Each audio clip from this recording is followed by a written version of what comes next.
Hello, so now we're going to graph a quadratic. This is a quadratic in standard form. Recall that a quadratic in standard form is any quadratic that can be written as y equals ax squared plus bx plus c for some constants a, b, and c, and of course a being non-zero. Because if a were zero, then it would just be a linear, and here we're talking about a quadratic, right? Okay. So now, there are going to be several things we're going to want to know about a quadratic when we're graphing it. We're going to want to know the x-intercepts. These are the points on the x-axis where the quadratic is going to cross, if it crosses the x-axis. We're going to want to know about the vertex. We're going to want to know about the axis of symmetry and the y-intercept. And of course, we can also, with this information, it'll be easy for us to get the domain and range. And of course, in general, for all quadratics and for all lines, the domain will be negative infinity, infinity. Okay, so that one's basically done for us. Okay, so now I'm going to systematically go through all of these. Okay, and then we're going to graph it. And I want you to know that although this video might take a while, I don't want you to think that that's necessarily a bad thing. But I want you guys to see everything done for this problem. And we'll do a few more quadratic problems, and you'll see that they might also take a while. But I want you to realize that if you're actually doing a problem that requires a quadratic, usually you won't need to go through every single thing. Usually you might be interested maybe in the x-intercepts. Maybe you'll be interested in the vertex. And so you'll only have to do part of this. Okay? Anyway, so now, how do we get the x-intercepts of a function? In general, so we're going to start with that. So we're going to find our x-intercepts.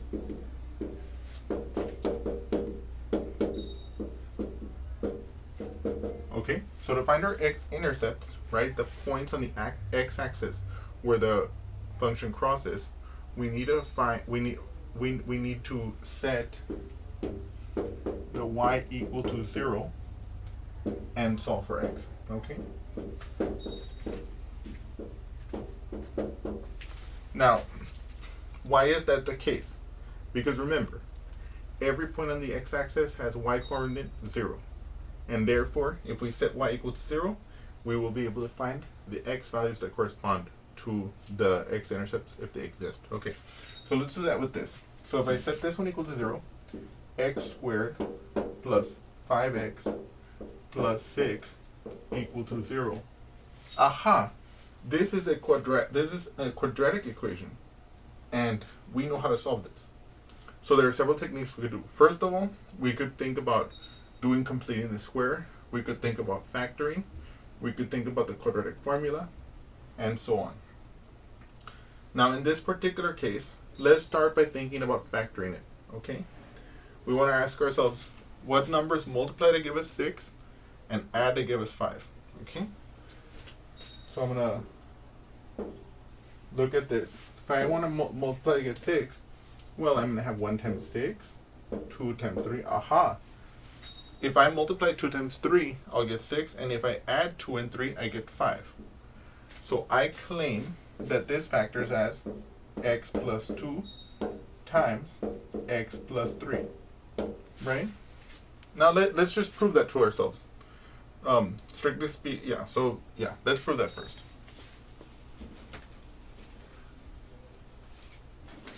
So again, remember, when we're going to factor, we ask what two numbers multiply to give the constant term and add to give the middle term, right? And we saw that if we find the divisors of 6, we saw 1 times 6, 2 times 3. Those are essentially all the factors. And we saw that if we look at those factors, the factors 2 and 3 add to give 5. So now I'm going to show to you that this is in fact the factorization. One of the things I want you to notice is, even though I kind of struggle to do it on the board like this, instead of writing a whole mess of arrows and stuff, I'm going to multiply this first with this one. So that's x squared. This first one with the 3, so plus 3x. So if you're on your paper, you can use what I'm showing you to guide you. And then 2 plus 2 times x is plus 2x. And then this plus 2 times that 3 is plus 6. that simplify, I can combine these two like terms, and I get that that's in fact x squared plus 5x plus 6. Aha. So what I've just shown here is that this indeed is the factorization of that. Because if you multiply it out, you get this. So if I set this equal to 0, then I know that because of the zero product property, if I have two real numbers that multiply to give 0, then one of the numbers or both must be 0. So here, when I'm setting this one, when I set this equation up once it's factored, then I see that either x plus 2 has to equal 0 or x plus 3 has to equal 0. Okay? Now if I look at this, I can look at this left-hand one. Okay, how do I get the x by itself here?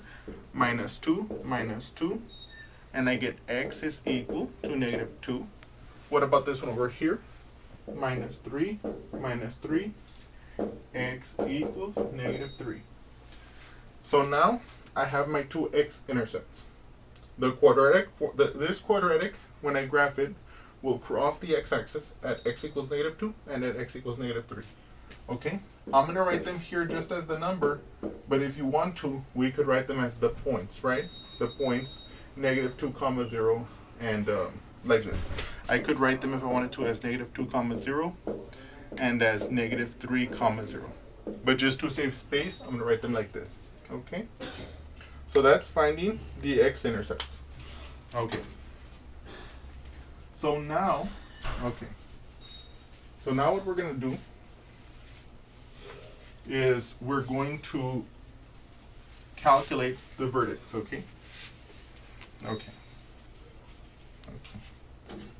And again, by the way, I want you guys to know that this is that although this problem is slightly long, they are not, you probably in any practical problem won't have to do all of this, okay? You might only need certain facts. But I want to do this completely so you guys can get the full picture of this. Yes.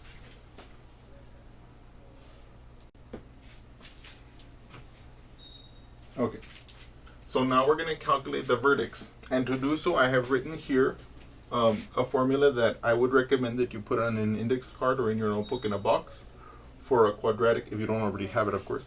For a quadratic in standard form, y equals ax squared plus bx plus c. The x coordinate of the verdicts, which we'll call the x verdicts, will be given by x verdicts is equal to negative b over 2a. Okay? So we're about to use that here because we have our quadratic in standard form. Okay? So here I'm going to find the verdicts.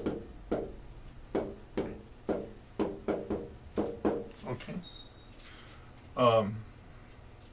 So let me also make a little discussion about that.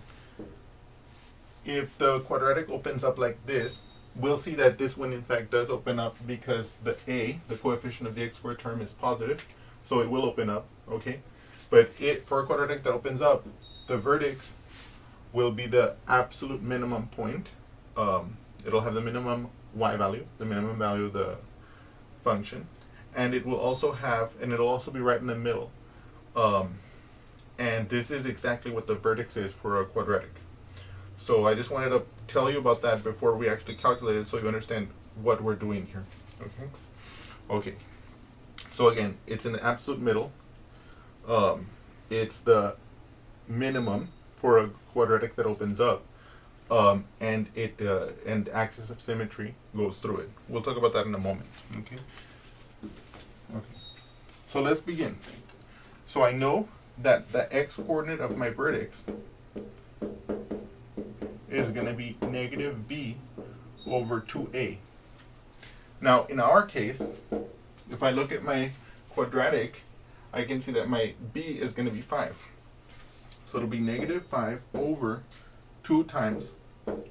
And when I have no number listed here but the x squared term, then I know that invisibly, the a here is going to be 1. Okay? I want to be clear about that because a lot of students will say, oh, the x equals 1, but that's not true. This, whenever you don't see a number in front of the x squared term, that's a convention that people have adopted. instead of writing y equals 1x squared plus 5x plus 6, we accept that if no explicit number is listed there, then it must be a 1. Okay, that's there in front of it. Okay. In other words, the a would be 1 in this case. Okay. So then here, if you simplify this, you get negative 5 over 2 because 2 times 1 is 2. So that's the x coordinate of my vertex. How do I get the y coordinate? Just like any other point on a quadratic, once we get the x value, we plug it into the equation to get the y value. So let me do that here. So my y vertex is going to be negative 5 over 2. Notice I'm plugging it into this equation. Plus 5 times negative 5 over 2. Okay? Plus 6. Okay? I plugged in our x coordinate into our equation. Now what is negative 5 over 2 squared? That's negative 5 over 2 times 5 over 2. Like this. Okay? By the way, I hope that you guys don't mind that I'm showing this in explicit detail, but it's because what I want you guys to see is how you can do it. Okay?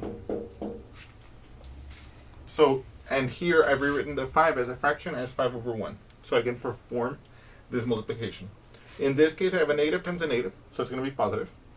And it's going to be 5 times 5 is 25. Divided by 2 times 2 is 4. Okay? Here, it's going to be a positive times a negative, so it's going to be a negative. When I add a negative, that's the same as subtracting. 5 times 5 is 25. Divided by 1 times 2 is 2. And then plus, and I'm going to write this as, let me leave a space here actually.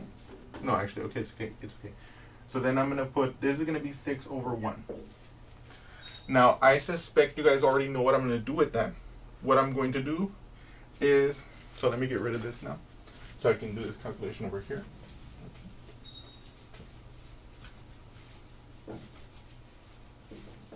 Don't worry, you guys can always rewind the video and copy that down if you want. You know, so I don't want you guys to feel like, oh my god, he erased our formula and now we're never going to be able to see it again ever, ever, ever. No, I'm just kidding. I'm just kidding. Oh my god. But so look at, so from right here, what I'm going to do is I'm going to rewrite it over here. Okay. As 25 over 4 minus 25 over 2 with a space for a fraction, which I'm going to multiply to give a common denominator that I want, plus my 6 over 1 times also with a space there, because what I'm going to do is I'm going to multiply them by a fraction to get the same denominators. In this case, I know that my denominator is going to be 4, because I know I can multiply 2 times 2 to give 4, and I can multiply 1 times 4 to give 4. So here, this is going to be 2 over 2, and this is going to be 4 over 4, okay? Now you'll see that when I multiply the denominators, I'm going to get 4 for all of them. So I'm going to be able to perform this simplification. So 25 over 4 minus 5 times 2 is 50 over 2 times 2 is 4 plus 6 times 4 is 24 over 1 times 4 is 4. And then if you look at this, 25 minus 50 is going to be negative 25 plus 24 is going to be negative 1. So ultimately this is all going to simplify to negative 1 over 4. And so we can finally, after all that calculation, get our vertex. Our vertex will have x coordinate negative 5 halves and y coordinate negative 1/4. Okay? Okay. So now we have found the x-intercepts, where the graph is going to cross the x-axis. We have found the vertex, where the function, in this case, it's going to open up, where it's going to achieve, in this case, since it opens up its minimum value. And now we're going to proceed. Okay.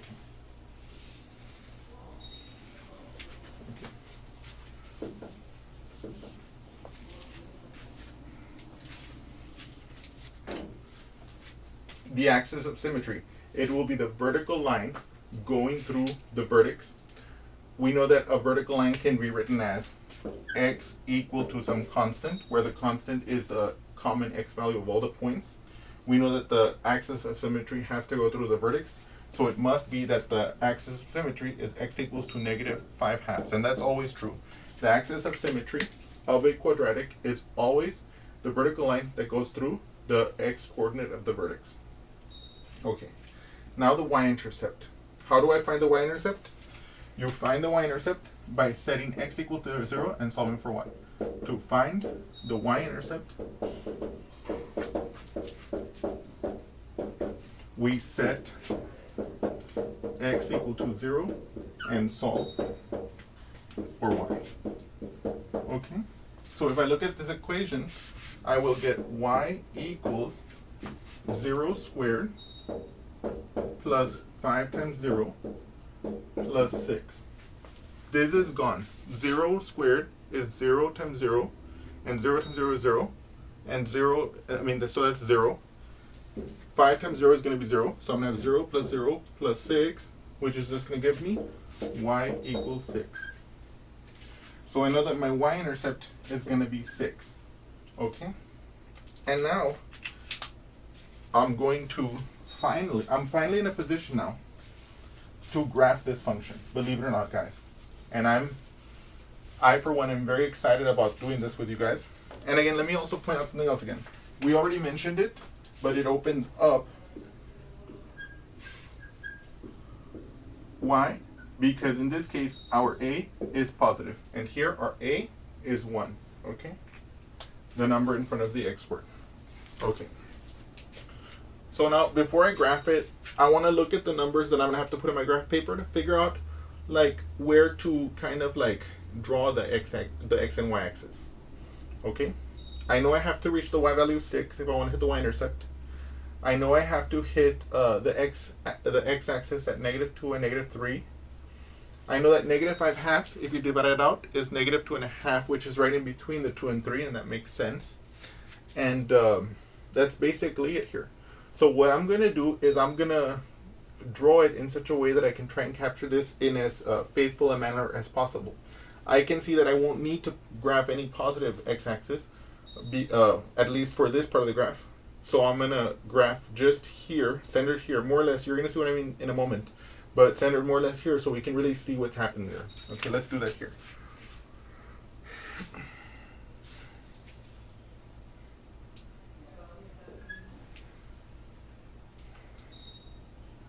So let me see. 1, 2, 3, 4, 5, 6.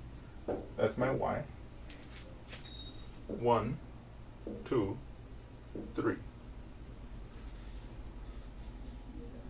And then -1 down here. -1.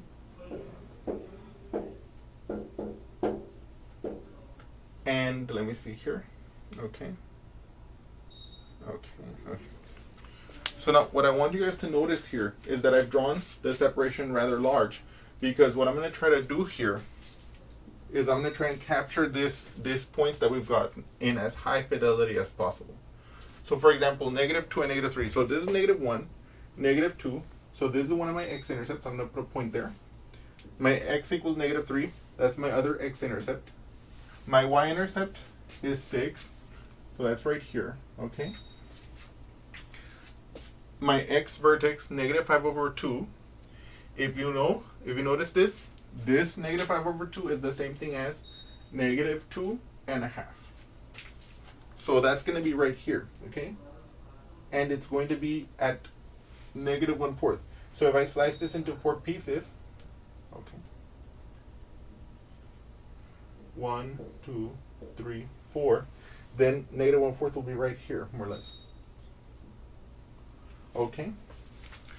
So the reason why I spaced out the y's is so I could slice that drop of -1 into 4 equal slices. So that is exactly my vertex.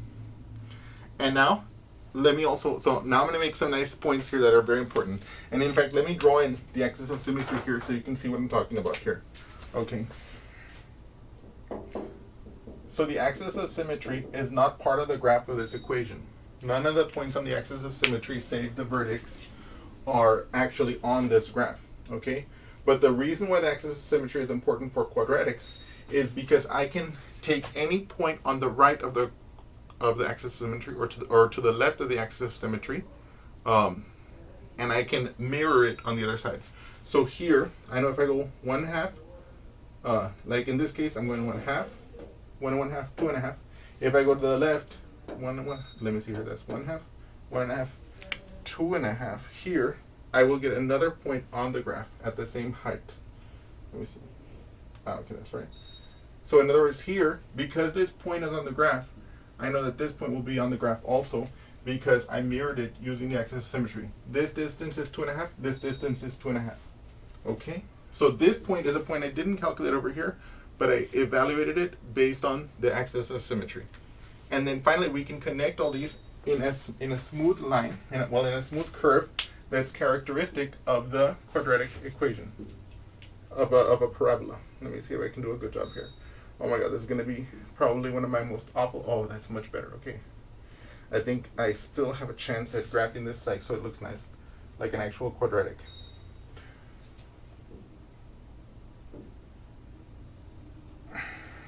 Oh my god, that I actually think I more or less pulled it off.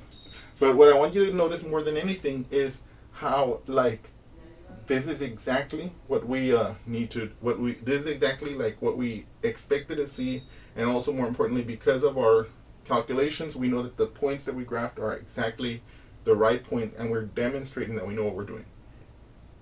Now, the reason why I waited to graph it before explaining the range is because by seeing the graph, we're going to see what the range is going to be. We already talked about the quadratic achieving its minimum at the vertex. And in fact, you can see that minimum here. It's going to be the y value, -1/4. And we can see, since it opens up, it's going to go from -1/4 all the way up to infinity. So that's going to give us a range of, I'm going to put an open bracket like this. That's going to mean I'm going to include this point, -1/4, comma, all the way to infinity. So that's our range. All the acceptable y values, or all the achieved y values for this function. And so there you have it. We have graphed this quadratic. Yes. Okay, so let me see. Do I want to do anything else with this problem yet? Well, let me just label this a little more here so you can see something. -1, -2, -3, -4, -5. So I think one thing that we might want to do is, you might say to me, okay, David, I believe you that the y-intercept was 6. I believe you that the x-intercepts were -2 and -3. I believe you that the vertex is -5/2, comma, -4. But what I don't believe is that this point that you got by using the symmetry property of the axis of symmetry, I want proof that this point is actually on the graph of this quadratic. Can you prove it to me? And in fact, I will be happy to do so right now. Strictly speaking, and of course, this is a natural question to ask, and I just want to show it to you here. So how do I verify that this point is on the graph? Recall that the graph of any function, the graph of any equation, is the set of those points that make the equation true. So if I somehow plug in -5 into this quadratic, into this right-hand side, and it gives me the y value of 6, then I know that in fact that point is on the line. So I'm going to plug it into this expression: -5 squared plus 5 times -5 plus 6. Okay, that's the right-hand side of our equation. That's going to equal -5 squared is -5 times -5, which is going to be probably 25. What's 5 times -5? That's -25.